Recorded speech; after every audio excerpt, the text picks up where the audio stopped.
sur la terre suffisent pour décrire toute ta splendeur. Ouvre mes yeux que je voie ton armée qui m'entoure, que je cesse de croire à la terre des illusions. Il a fait monter sur les hauteurs du pays. Israël a mangé les fruits et les champs. Il a sucé le miel du rocher. Que Dieu vous bénisse. Je pense que ça fait un bout de temps, on ne s'est pas vu, alors Dieu a fait la grâce que ce soir nous puissions encore nous retrouver. Que l'honneur de Jésus-Christ soit vraiment loué, parce qu'il est le maître des temps et des circonstances. Bien, mais je pense qu'aujourd'hui, nous allons quand même voir la pensée de Dieu par rapport à son peuple. L'Éternel est avec nous et il est capable de beaucoup de choses. Il fait toutes les bonnes choses à son temps, comme je l'ai dit souvent. La Bible nous parle dans le livre des psaumes que Dieu parle tantôt d'une manière, tantôt d'une autre. Je peux dire que ce soir, ce que nous sommes en train de faire maintenant, c'est une manière de Dieu. Et Dieu est en train de nous parler. J'aimerais que tu puisses prendre une bonne position parce que Dieu est en train de te parler ce soir. J'aimerais que tu puisses prendre ce moment ici vraiment très important et que tu arrives à comprendre que c'est l'Éternel Dieu qui est en train de me parler. Alors si tu prends ça comme un programme de la télévision, et peut-être si tu prends ça comme la chose que tu as toujours écoutée, et je crois mon frère, il n'y aura pas un changement en toi. Mais j'aimerais que tu sois vraiment fixé pour que tu puisses comprendre que l'Éternel Dieu est en train de te parler ce soir. Je crois que la fois passée, nous avons parlé quelque chose sur le besoin. Ce soir, il y a quelque chose que nous allons encore parler. L'Éternel a mis vraiment au fond de notre cœur. Et je sais que lorsque je vous parle, j'ai toujours visé quelqu'un qui n'a plus le bout du tunnel. J'ai toujours visé quelqu'un qui est fatigué, qui n'a plus la voie de sortie. J'ai toujours visé celui qui n'a pas l'endroit pour se mettre ou pour réfléchir. J'ai toujours visé celui qui est vraiment arrivé au bout, n'a pas personne pour l'aider. J'ai toujours regardé toutes ces choses lorsque je prends mon micro pour prêcher. Et lorsque je regarde le micro, si je vois aussi quelqu'un qui est en succès, qui est en train d'avancer. Et je suis en train de lui dire quand même une parole d'encouragement pour qu'il avance très bien. Et lorsque je prends mon micro, je vois aussi le temps que Dieu a fixé pour nous, les uns et les autres. Et c'est pourquoi j'aimerais que vous puissiez me suivre très bien, parce que cette prédication vous est vraiment importante. Et l'Éternel qui nous a donné cette opportunité de se mettre devant vous et de vous prêcher, il sait pourquoi. Tous les jours ne se ressemblent pas. La Bible même déclare qu'à chaque jour suffit sa peine. J'ai toujours pris les hommes de la Bible que l'Éternel a agi avec, et je le prends souvent comme notre exemple actuellement pour voir ce que nous pouvons faire avec Dieu et ce que Dieu peut faire avec nous. Parce que Dieu a travaillé avec ces hommes. Et nous avons vu le résultat. Comme la Bible dit, il faut mettre la fin d'une chose que son commencement. Nous avons vraiment vu la fin de ces gens, comme Hébreu nous dit, considérer attentivement ce qui nous ont précédé, les hommes de Dieu et le Père de la foi. Ce qu'ils ont fait avec le Seigneur et ce que Dieu a fait avec eux. Et après nous demande de les considérer et de regarder réellement ce que Dieu a fait avec eux. Et souvent quand nous prenons nos Bibles, nous citons le nom dans la Bible et nous prenons le nom comme exemple par rapport à la situation que nous traversons et nous voulons qu'à partir de ce nom que nous pouvons faire une référence par rapport à la vie que nous sommes en train de vivre.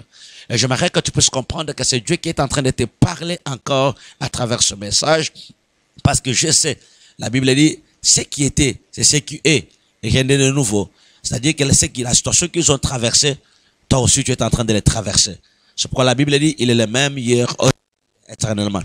C'est la situation pareille que tu as passée, que l'autre l'a passée au moyen de la Bible, et toi tu es en train de les traverser maintenant, c'est qu'il est capable de faire avec toi ce qu'il a fait hier, si vraiment tu le désires.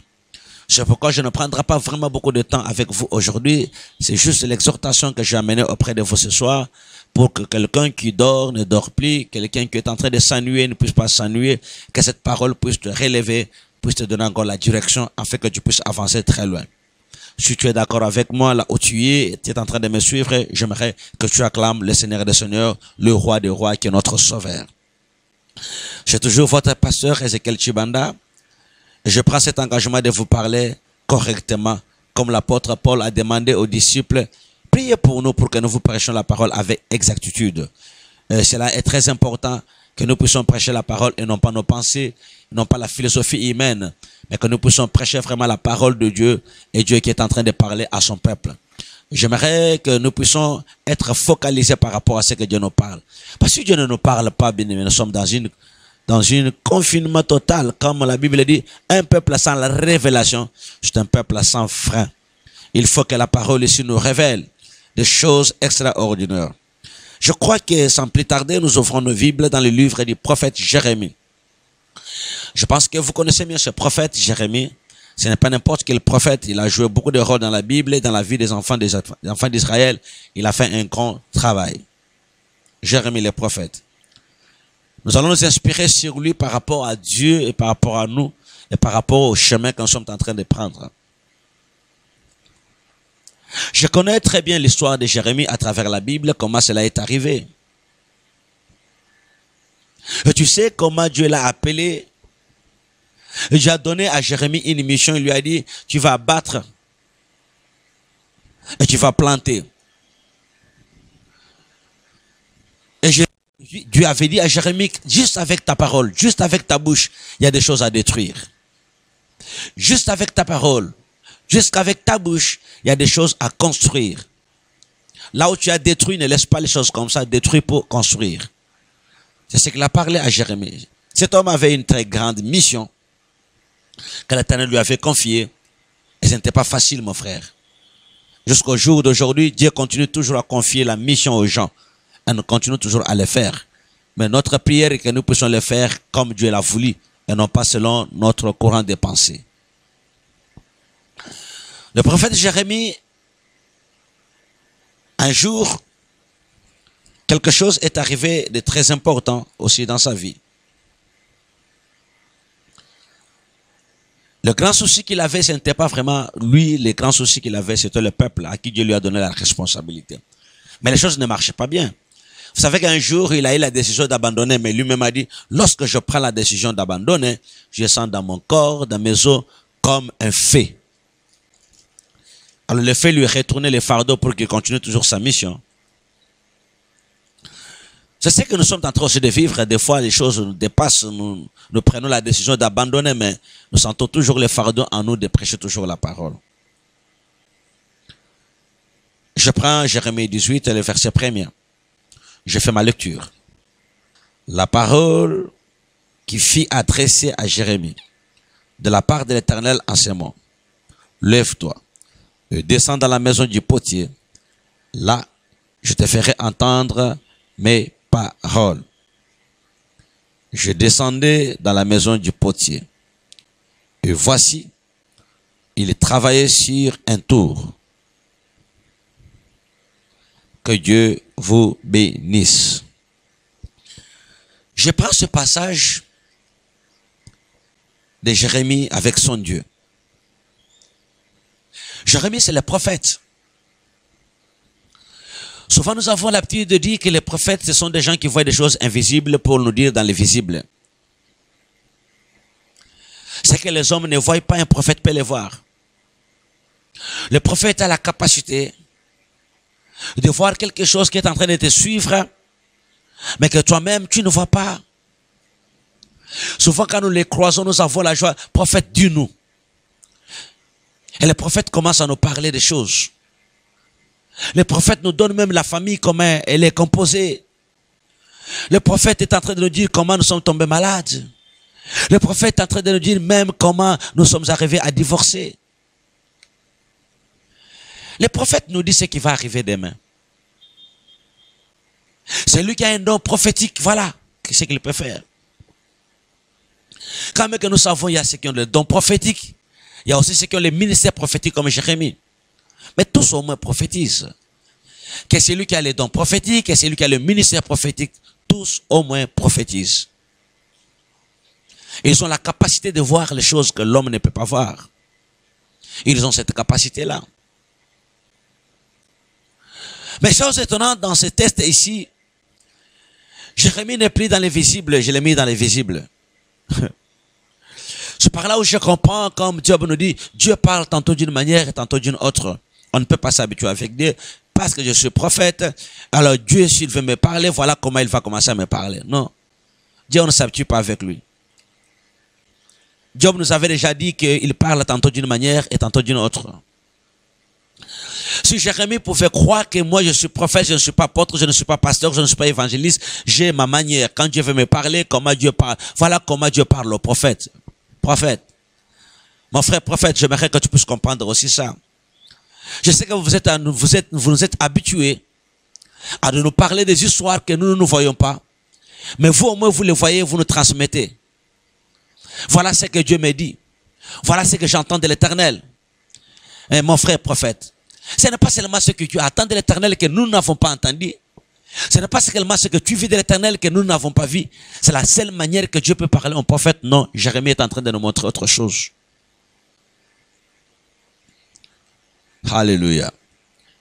Peut-être Jérémie pouvait dire que Dieu va me parler aujourd'hui. Il a pris la possibilité, il a pris la décision, il a pris sa manière, sa façon d'être. Quand Dieu le parle, il a dit, je voulais que Dieu me parle aujourd'hui. Mais subitement, la Bible dit, la parole a été adressée à Jérémie. Cette parole de l'Éternel a été adressée à Jérémie. Dieu adresse sa parole à Jérémie, il dit à Jérémie, Jérémie, descends dans la maison du potier.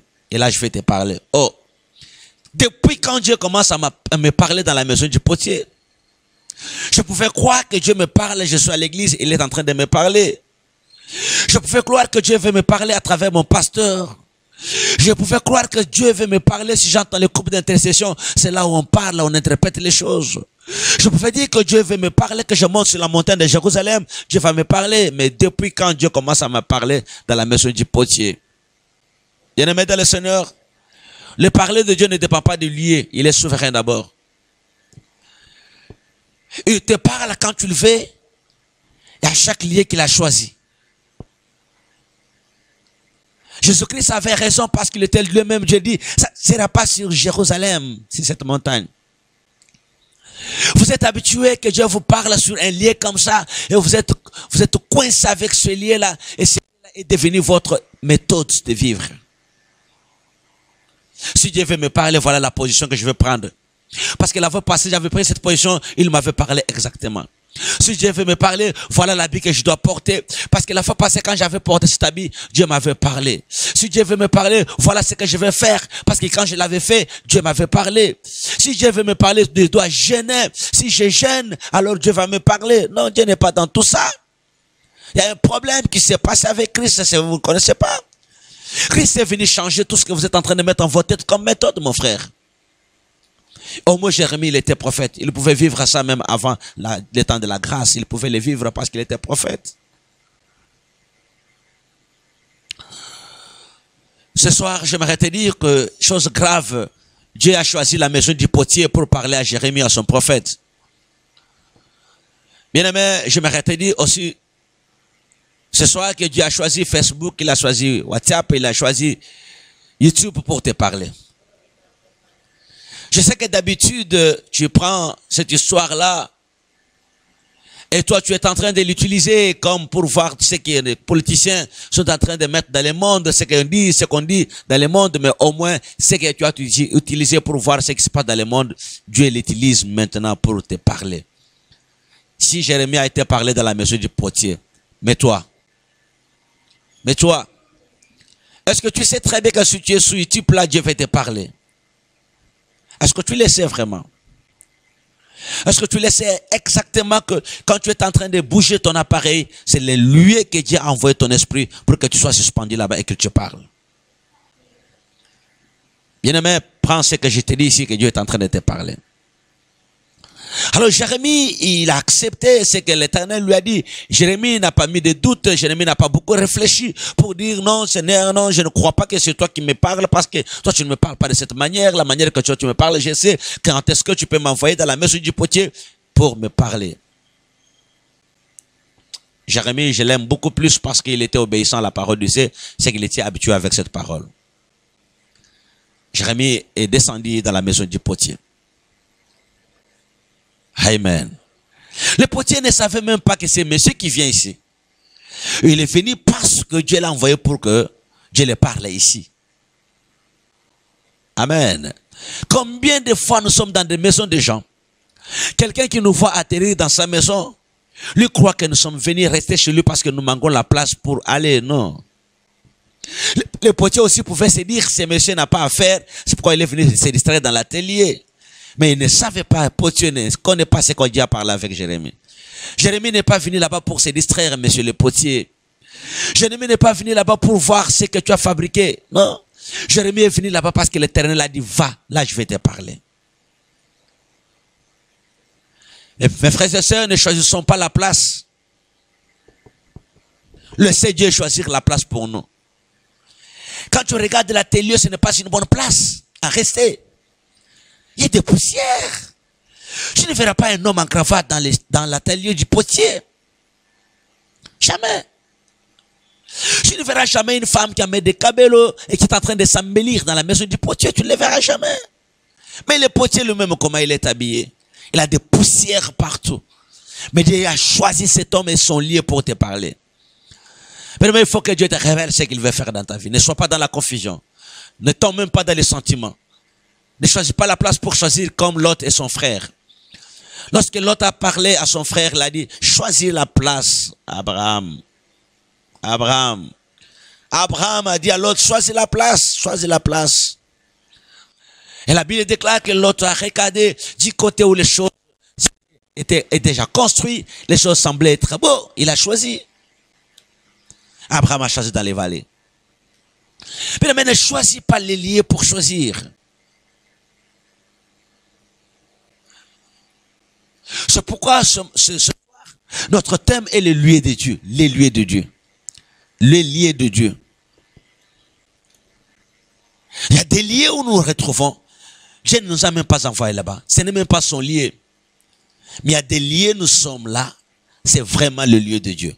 Mais la forme du lieu est une confusion. La géographie du lieu, une contradiction. Mais Dieu a choisi là-bas. Si nous nous regardons la valeur que nous avons auparavant, si nous regardons ce que Dieu nous a déjà donné, il y a d'autres endroits, si nous voulons descendre et dire, nous allons dire, non, non, ce n'est pas Dieu qui nous envoie là-bas. Parce que ce que j'ai maintenant, et le titre que je porte maintenant, Dieu ne peut pas m'envoyer là-bas. C'est ce que Jérémie pouvait dire. Il est le prophète. Le prophète, ce n'est pas n'importe quel prophète. C'est le prophète de la nation. Jérémie, le prophète. Moi, Jérémie, qu'est-ce que je dois aller faire dans la maison du potier? J'aimerais te dire que sois souple et sois calme. Dieu est en train de faire quelque chose. Le lien que Dieu t'envoie est très important. Le potier est en train de voir un monsieur qui embarque dans son atelier. Le monsieur pouvait dire, ok, le client est venu avant. Non, Jérémie n'est pas client, tu confonds. Le potier pouvait dire, ce monsieur est venu juste pour qu'il regarde les choses, qu'il me demande les prix, qu'il apprécie ce que je viens. Non. Il a une mission. Mais celui qui regarde, celui qui reste dans ta maison là, il n'est pas venu pour ton foufou. Celui qui te fréquente, là, ne te fréquente tout simplement parce que tu dis que c'est parce que j'ai l'argent, c'est parce que j'ai ça, c'est pourquoi il me fréquente. Non. Ce n'est pas ça nécessairement. Ce n'est pas ça vraiment. Celui qui s'attache à toi là, ne s'attache pas tout simplement parce qu'il a l'intérêt quelque chose, non. Ce n'est pas ça forcément. Ça peut se faire, mais ce n'est pas ça vraiment forcément de ça. Quelqu'un peut s'attacher à toi parce que Dieu lui a parlé.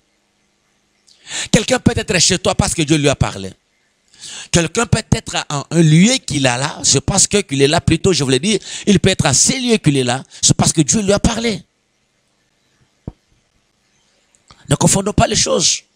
Dieu n'a jamais parlé au potier, potier, attends quelques minutes, je vais envoyer quelqu'un vers soi, comme il a fait chez Corneille, non. S'il avait avec Pierre chez Corneille, il a parlé à Pierre, il a parlé à Corneille, mais pour les petits, c'était le cas contraire.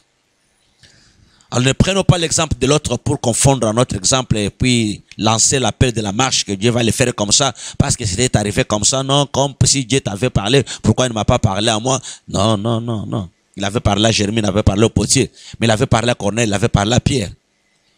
Il a mille manières de nous parler. C'est pourquoi Dieu lui dit tantôt d'une manière, tantôt d'une autre. Alors Jérémie arrive là-bas. L'attitude de Jérémie. Le potier peut tout faire. Le potier peut chanter. Le potier peut dormir. Il peut se réveiller. Mais pour Jérémie, il faut que Dieu me parle.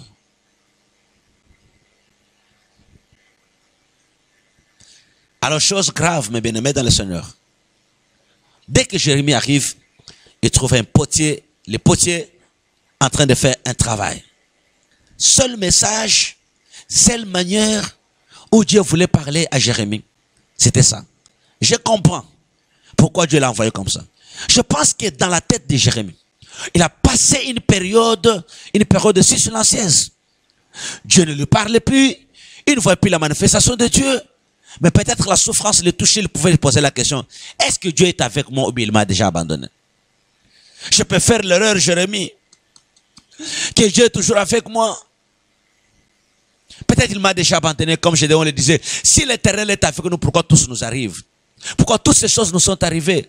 Si réellement l'Éternel est avec nous. Je pensais que dans ce temps-là, Jérémie aussi réfléchissait de cette manière-là. Si vraiment l'Éternel est avec nous, si Dieu vraiment c'est Dieu qui m'a choisi, si vraiment c'est Dieu qui m'a donné la prophétie, si c'est Dieu qui est avec moi, si je suis Jérémie comme ça prophète, c'est à cause de Dieu. Oui, j'accepte, mais pourquoi ça m'arrive? Ce n'est pas ta question. Ce n'est pas la question que tu te poses. Si réellement Dieu est avec moi, comme le pasteur l'a dit, si réellement Dieu est au ciel vraiment, Dieu fait des temps, je prie, je jeûne, je prie, rien ne se manifeste. Mais je regarde à côté ici, je vois quelqu'un qui est en train de marcher, qui n'a même pas prié comme moi, il est en bonne santé, il est mieux, il travaille. Mais si réellement le Dieu qu'on nous prêche ici, c'est un Dieu vraiment. Tu es prêt même d'abandonner le christianisme, tu es en train de voir maintenant ailleurs, tu vois autre chose. Tu es prêt même d'abandonner ta foi, tu es en train de chercher autre chose. Dieu te regarde, Dieu te regarde, Dieu te regarde.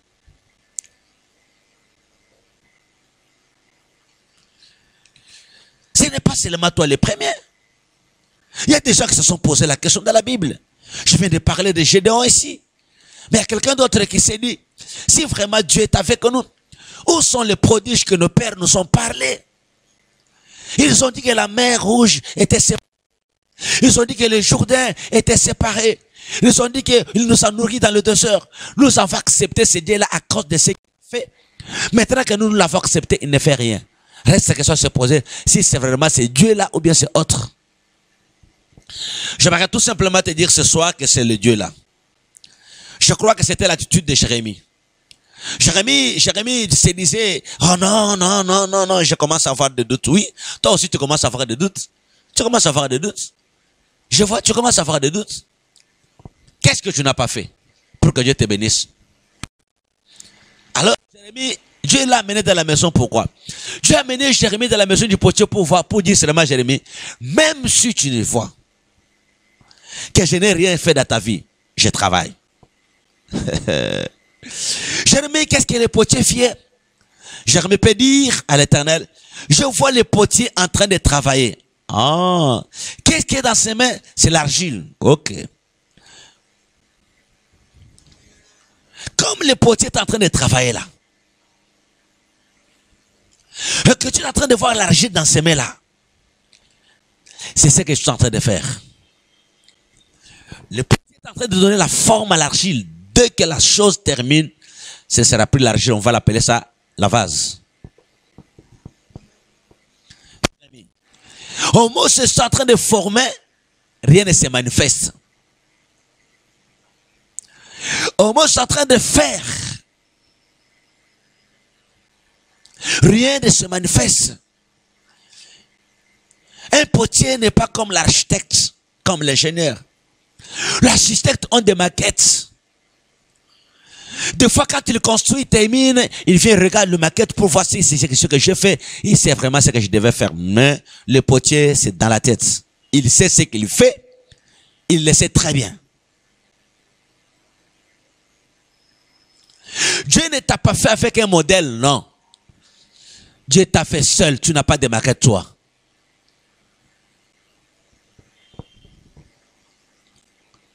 Le modèle à toi, c'est toi-même. Jérémie regarde maintenant et se dit, oh, comme si je ne vois rien ici. Or, Dieu travaille. Oui, je travaille. Est-ce que tu peux croire ce soir que Dieu est en train de travailler? Même si tu es malade, est-ce que tu sais que Dieu est en train de travailler, travaille, est en train de mélanger les choses pour que tu sois guéri? Même si tu n'as pas de travail, et tu sais que Dieu est en train de travailler pour toi, Il tire quelqu'un à gauche, il le tire à droite, quelqu'un a l'argent. Il est en train d'acheter la parcelle pour construire le magasin. Quelqu'un a l'argent. Il est en train de traiter un marché pour le gagner, mais pour que toi tu viennes travailler là-bas. Est-ce que tu le sais? Est-ce que tu le sais? Il y a une personne qui ne dort pas. Il est en train de tout faire parce que toi tu deviendras secrétaire. Mais tu ne peux jamais devenir secrétaire si tu n'as pas fini ce qu'il est en train de faire. C'est le potier avec l'argile entre ses mains. Sois calme. Sois calme, tu vas voir ce que l'Éternel va faire. Ne te dérange pas. Je vais faire de grandes choses avec toi. Comme il a parlé à son serviteur, le Jérémie, le prophète. Bien-aimé dans le Seigneur, j'aimerais te dire que ne te donne pas la mort. Non, ne le fais même pas. La chose est déjà prête. Dieu est en train de ranger déjà ça. Dans peu de temps, le potier ne sera plus dans l'atelier. Dans peu de temps, il va exposer ce qu'il a fait. Et j'aimerais te dire ce soir, au nom de Jésus-Christ, ta vie ne sera plus cachée. Tout le monde verra ce que Dieu a fait avec toi. Tu ne seras plus dans la télé. L'histoire de la télé va prendre fin dans peu de temps. Toi, tu seras en contact avec des gens. Que Dieu, notre Sauveur, te fasse grâce et te montre sa grandeur. De la même manière qu'il a parlé à Jérémie, son prophète, c'est de cette même manière qu'il est en train de te parler ce matin, ce soir, à travers ce message. Sois calme, je te dis encore. Encore peu de temps, le travail va finir. Et Dieu va te faire sortir dehors. Il va t'exposer et les gens viendront te choisir. Il y a beaucoup de gens qui vont se disputer. Si moi, je dois le prendre. Non, il avait déjà fait chez moi. C'est parce que Dieu a fini ce qu'il devait faire à toi. C'est alors que tu deviens important. Bien, mais si Dieu n'a pas fini encore ce qu'il est en train de faire avec toi, tu n'es pas important. Tout le monde te voit comme un monsieur là, une dame là, sans valeur. Mais dans peu de temps, tu auras la valeur. Il y a des gens qui vont venir proposer les marchés au devant de toi seul, sans que tu leur demandes quelque chose. Ils viendront te chercher à la maison. Ton téléphone là qui ne sonne pas, ça va sonner, ça va chauffer. Toi, mais tu vas voir, il y a des appels partout. C'est juste parce que tu as fini le travail. Je sais qu'il y a beaucoup de gens qui t'ont abandonné. Personne ne réfléchit encore pour toi. Mais qui peut réfléchir pour toi? Qui peut te prendre avec la valeur? Avec tout ce qui se passe dans ta vie là, qui peut songer et regarder et penser que toi tu peux faire quelque chose? Personne. Dans la liste des gens qui vont faire quelque chose, on t'a déjà enlevé. Mais malheureusement pour eux, c'est lui qui enlève. Il enlève ce qu'il n'a pas mis. Mais Dieu qui t'a mis sur cette terre, il sait ce qu'il est en train de faire avec toi. Ne te donne pas la mort. Je vais te donner un verset qui va encore t'aider. Juste parce que je suis venu ce matin pour t'encourager. Il y a un verset qui va encore te donner la force. Prenons le livre du prophète Ésaïe. Et prenons son verset, chapitre 43, Ésaïe chapitre 43, le verset 4. Il dit ceci: parce que tu as du prix à mes yeux. Parce que tu as du prix à mes yeux. Bien, mais même si les gens ne te considèrent pas, regarde ce que l'Éternel te dit. Il te dit que tu as du prix à ses yeux. C'est que tu as de la valeur. Il y a un prix qui est fixé sur toi. Et ça compte. Quand Dieu te regarde, ne te voit pas comme les gens te voient. Même si tu es dans les chaises roulantes. Et le Dieu voit qu'avec cette position, qu'est-ce qu'il va faire dans la vie? Tu as du prix. Même si les gens te voient que tu es devenu aveugle, et les gens disent, il était fort quand tu le voyais, maintenant qu'il est devenu comme ça, qu'est-ce qu'il va faire? Tu as du prix. Même si tu n'as rien, tu étais dans les mariages, tout le monde venait chez toi, il mangeait, il buvait, il sortait, et causait, il faisait des bruits. Maintenant que le mariage est fini, le mari est mort, je ne sais pas, vous êtes séparé avec ton mari, tu es dans une situation là précaire, les gens regardent, disaient, il était ce qu'il était là parce qu'il était là. Maintenant qu'il n'est plus là-bas, qu'est-ce qu'il va faire? Tu as du prix. Ils peuvent dire comme ça, mais toi tu as du prix devant l'Éternel. Dieu est en train de faire quelque chose.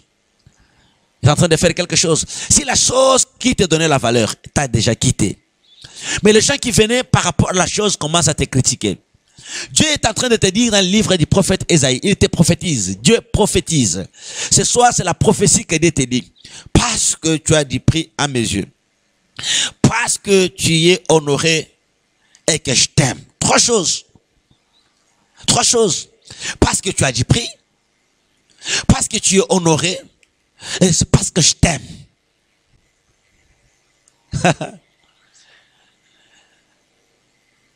Ça, j'ai dit à mon caméraman.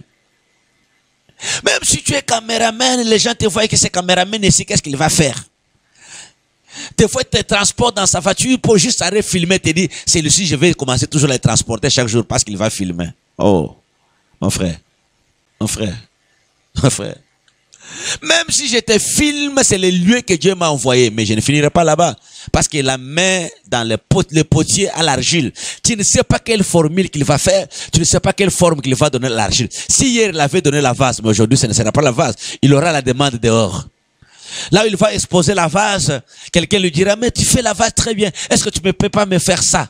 Tu ne peux pas me faire ça, tu ne peux pas me faire ça. Le même potier retourne encore, il touche encore l'argile pour faire autre chose. Mon frère, j'aimerais te dire que les gens qui nous courtoient ne sont pas là pour qu'ils soient humiliés. Mais Dieu les a envoyés auprès de nous. Demain, tu ne seras pas la forme qu'il va prendre.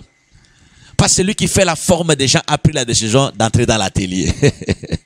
Il a déjà porté ses habits du travail. Jérémie n'a pas trouvé le potier croisant les bras. Si le potier n'a pas croisé ses bras, l'Éternel aussi ne le croisera jamais pour toi. Si le potier continue à travailler, c'est que mon Dieu continue encore à travailler pour ma vie. Même si j'ai 70 ans, j'ai 80 ans, mon Dieu continue à travailler encore. La Bible déclare qu'il y a de l'espérance pour tous ceux qui vivent encore. C'est toi qui te fais des illusions. L'âge que j'ai, ce n'est pas l'âge de Dieu. Mon Dieu n'a pas d'âge. Il a dit à Abraham, tu es isé dans ton corps, mais le corps est isé, mais la promesse n'est pas isée. J'aimerais te dire ce soir, au nom de Jésus-Christ, prends courage, prends courage, prends courage et sois déterminé. Sois déterminé. Sois déterminé. Il a dit, parce que tu as dit, prie à mes yeux. Et c'est parce que tu as l'honneur. Et c'est parce que je t'aime. Mais si Dieu aime quelqu'un, tout ce qui est à Dieu est pour ce monsieur-là. Regarde la femme que tu aimes. La femme que tu aimes. La Bible dit, car Dieu a tant aimé le monde qu'il a donné. De l'amour de Dieu s'exprime en donnant. Lorsque ce soir, que l'Éternel te donne ce que ton cœur désire. Juste pour une seule raison, parce qu'il t'aime. Il est merveilleux. Parce que tu as du prix. Et c'est parce que aussi que tu es honoré. Et parce que je t'aime. Il dit ceci. Je donne des hommes à ta place. Et de peuples pour ta vie. Regarde ce que Dieu déclare pour toi. Si Dieu est capable de donner les hommes à ta place et les peuples pour ta vie, mais à combien plus forte raison le travail? À combien plus fort c'est que tu cherches? Il est merveilleux, notre Dieu. Il donne les hommes. Il prend les hommes comme ça et donne à notre place. Les gens vont mourir, les gens vont perdre les postes, les gens vont perdre les valeurs à cause de nous. Dieu veut que cet homme-là perd ce qu'il a à cause de moi. C'est pourquoi il dit, je donne les hommes à ta place. Et de peuple pour ta vie. Bien aimé, si tu as un groupe de gens qui ne t'aiment pas, mais Dieu t'a donné tout un peuple pour ta vie. Si ta famille ne t'aime pas, mais Dieu t'a donné le peuple comme héritage. Sors dehors, tu vas croiser le peuple que Dieu t'a donné. Le peuple là, quand tu es en train de marcher comme ça, il ne sait même pas qu'il est ton peuple. Tu ne l'as pas créé, mais Dieu t'a donné ce peuple là. Tu es au Congo, mais Dieu te donne le peuple américain. Tu es en Amérique, mais Dieu te donne le peuple français. Combien de Nigériens que nous avons dans notre ville ici, des pasteurs qui font des milliers et des milliers de fidèles, juste parce que Dieu lui a donné ce peuple-là. Amen. On était avec le pasteur Jacques Vernon ici. Il a travaillé ici. Il est béni ici. Il est mort dans notre pays. C'est parce que Dieu lui avait donné ce peuple-là. Mais il dit, je donne le peuple pour ta vie. Pour ta vie. Dieu a donné à Joseph le peuple d'Égypte. Pour sa vie. Le temps de la souffrance, Jacob pouvait dire à ses enfants, allez chercher la notice, sinon nous allons mourir. Mais oh, parmi les enfants de Jacob, il y a un enfant à qui Dieu avait déjà donné le peuple pour sa vie. Les enfants de Jacob pouvaient vivre parce que la promesse du peuple comme pour ta vie était déjà donnée. J'aimerais te dire aussi ce soir, il est le même hier, aujourd'hui et éternellement. S'il a donné à Joseph tout l'Égypte pour que Joseph vive avec ses frères et sœurs, il va te donner aussi. Que l'Éternel notre Dieu te bénisse. J'aimerais que tu puisses prendre du courage. J'aimerais que tu te réveilles. Et que tu comprennes que l'Éternel Dieu que je te prêche est capable. Capable mon frère. Capable ma sœur. Capable. Lorsque Joseph était en Égypte, il ne pouvait jamais croire que je peux devenir quelqu'un dans cette ville. Mais Dieu avait déjà donné à Joseph ce peuple-là pour sa vie. Bien-aimé, Dieu t'aime. Comme il t'aime, il va te donner l'honneur. Parce que tu as du prix à ses yeux. Je crois que je t'ai donné cette exhortation pour te mettre encore debout. Ne te fatigue pas. Je t'ai donné cette exhortation, comme je le dis souvent, David l'a dit à ses frères, que personne ne se décourage. De toutes les façons, il faut que Goliath tombe. Si Goliath reste debout, nous allons toujours avoir la peur et fuir chaque jour. La fuite de notre vie sera arrêtée par la victoire de David. Il faut que Goliath tombe. Si aujourd'hui nous avons fui cette commune, nous sommes allés dans la commune de Kitambo. Et demain ce n'est plus Kitambo, nous sommes à Mongafoula. Et hier, le jour suivant, ce n'est plus Mongafoula, nous sommes à... Nous sommes en train de fuir, fuir, fuir, fuir. Pourquoi nous fuyons? C'est juste parce que Goliath est toujours là. Le jour où Goliath est tombé, l'Israël n'a pas encore fui devant les Philistins.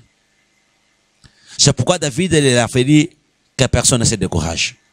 Cette victoire de cette année 2020 nous demande du courage. La confirmation que Dieu nous a dit va confirmer tout ce qu'il a fait, qu'il a dit sur nous. Cela nous demande du courage. Est-ce que tu peux avoir encore du courage ce soir? Est-ce que tu peux sauter, tu peux marcher, tu peux parler la langue, tu peux faire des déclarations? Est-ce que tu peux dire, oh merci Seigneur pour ce message?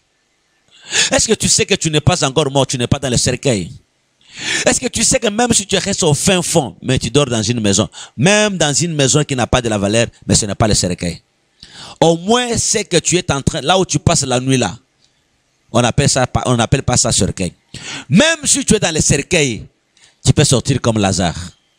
Que la grâce du Seigneur soit avec vous. J'ai béni le Seigneur pour ce message. J'aimerais que la grâce du Seigneur nous couvre encore totalement.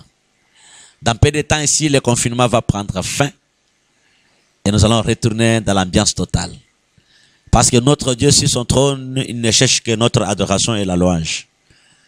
Et ce soir, je sais qu'il est en train de nous écouter. Nous voulons les louer et l'adorer de la manière habituelle. Pas de la manière de confinement. Mais nous voulons danser, comme il nous a dit en psaume, nous devons prendre des trompettes, des tambourins, nous voulons les faire ça. Que l'Éternel, notre Dieu, vous bénisse. Qu'il bénisse l'Église, l'absence de la parole. Et qu'il bénisse son serviteur. Que la grâce du Seigneur soit avec vous. Nous allons nous retrouver le dimanche. Et le dimanche matin, soyez toujours en ligne. Vous allez nous suivre. Que Dieu bénisse ce message qui avait comme thème les lieux de Dieu. Que Dieu vous bénisse. Amen. Les cieux, la terre suffisent pour décrire toute ta splendeur. Ouvre mes yeux.